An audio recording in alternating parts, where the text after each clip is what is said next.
আসসালামু আলাইকুম। আজকে মা বাবাকে নিয়ে কিছু কথা বলবো, আপনারা সবাই শুনবেন মনোযোগ দিয়ে। আসলে দেখেন, বাপ বা মাই বলে, আপনার আমার আসলে একটা ছায়া, বট গাছ। অনেকে আছেন মারে জিজ্ঞেস না, বাবারে জিজ্ঞেস করেন না। আপনি একবার ছোটবেলার কথা মনে করেন, আমরা স্কুলে যাব, আব্বার কাছে বলতাম আব্বা আমাদেরকে 10টা টাকা দাও, মারে বলতাম মা 5টা টাকা দাও।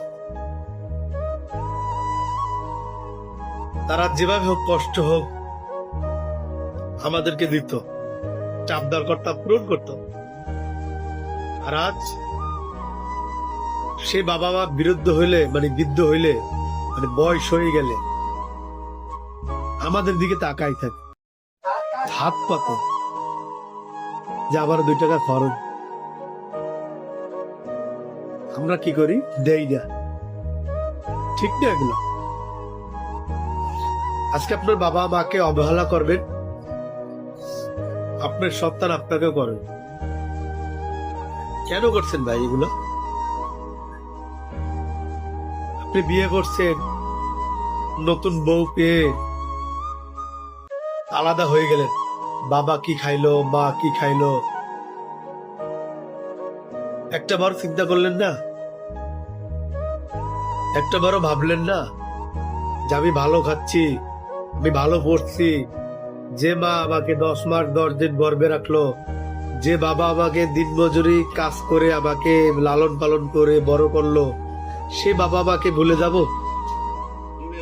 প্রশ্নই আসে।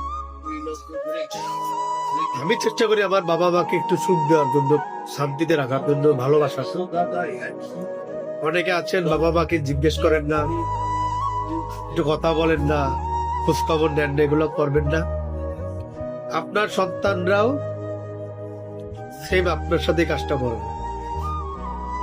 বাবা মা যার বেঁচে আছে সে জানে যে বাবা মা কত একটা আপন মানুষ। আপনি 2 দিন ঢাকায় থাকেন, কেউ জিজ্ঞাবে না, বাবা মার কানে গেলে অবশ্যই জিজ্ঞেস করবে। ভাই বলেন, বোন বলেন, সবাই স্বার্থে আঘাত করলে দূরে সরে যাবে, কিন্তু বাপ মা এই 2টা লোক থাকবে। আশা করব কি বাবা মার সাথে অন্যায় করবেন না, বাবা মাকে